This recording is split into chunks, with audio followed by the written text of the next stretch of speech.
My full name is Patricia Marion Logue. I was born in Philadelphia, Pennsylvania in 1960.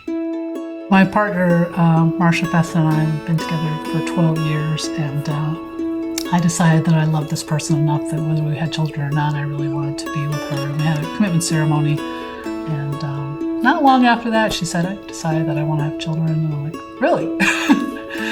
And ultimately, we decided to adopt a beautiful baby, our daughter, Ruby, and 2 years later, another beautiful baby, our daughter, Ella. And so we are ensconced in that two-child family thing. And never more children than parents is our primary rule. I grew up in a very strong social justice oriented family. My essential nature is problem solving, and I like to think and strategize about how things can be productively moved forward instead of just raging, which is a useful thing that other people are mostly better at.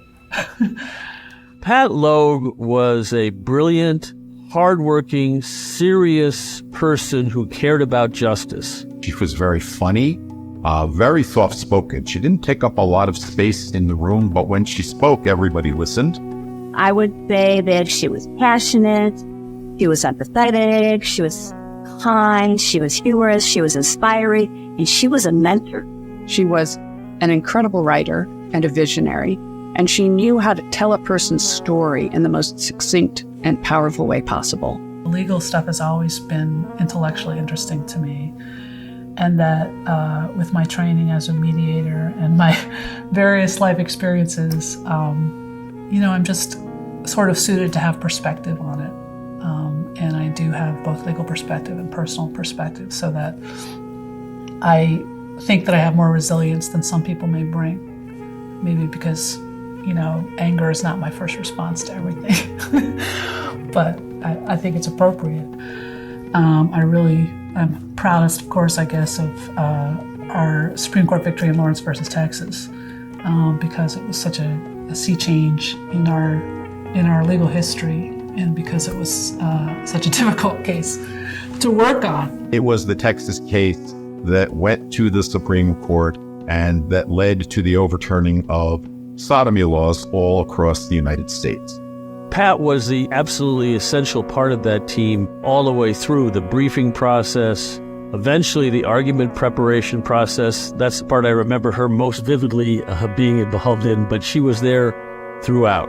It still remains as striking down Bowers versus Hardwick, the most pernicious anti-gay ruling ever, saying that lesbian and gay people did not have the right to sexual intimacy in private, that we could be arrested in our homes for doing what other people do.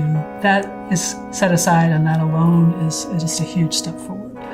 But also what it said about the progress of the courts on issues of family and relationship and equality was profound.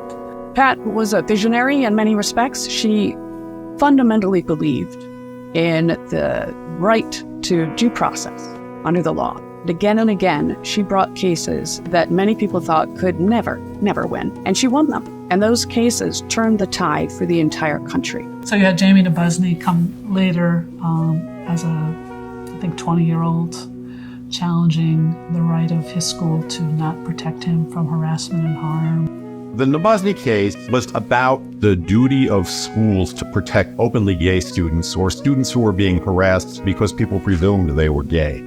Pat saw this as a great opportunity to expand student protections, and we won, and it changed the law for students in schools all across America. Person after person really put themselves forward for us to make change possible. It's so difficult to do these cases in a way that makes them work. And the hardest thing to hear, but one of the greatest compliments is when after the fact someone says, oh, well, of course you won that. How could you lose that case? Well, there's no precedent anywhere. All the precedent is against you. How could you lose that case? So, we managed to not screw up and win a few cases. What Pat played such a key role in was turning history around so that the new version of history had LGBT people winning. I was just so grateful to have the opportunity to work with her, to get to know her, to learn from her experience that was in the movement and just from her innate brilliance. So she was a remarkable lawyer and a remarkable person. Looking back, I mean, I was always had sort of two dimensions to my enjoyment of the work, which was being a geeky lawyer and loving to deal with substantive issues of law. There's no better environment for that. And then also just, the human interest side and feeling the pain of these clients and the injustice and trying to do something about it.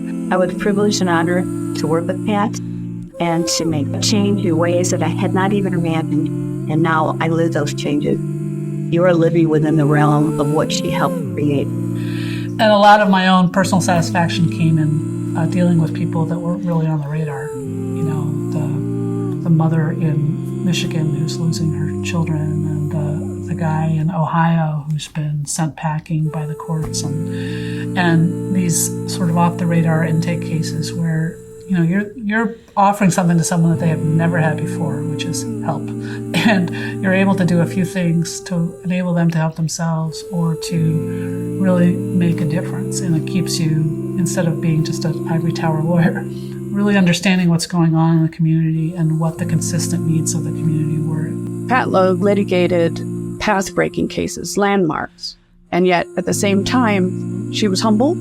She had an unbelievable optimism that if courts only heard the stories of the people she represented, that they would do the right thing. And again, she vindicated the rights of some of the most marginalized people in this country. I didn't feel for a number of years that I was done with practicing law. I was really enjoying it. I've always enjoyed it. But there came a time in my personal life and in my professional life that I needed to change some things to recover some of my free time. The only other thing that I really have wanted to do for a while was to become a judge. Just felt like I had a good combination of skills for that role. I just feel like I have a lot more to contribute in terms of public service work, which I consider it to be.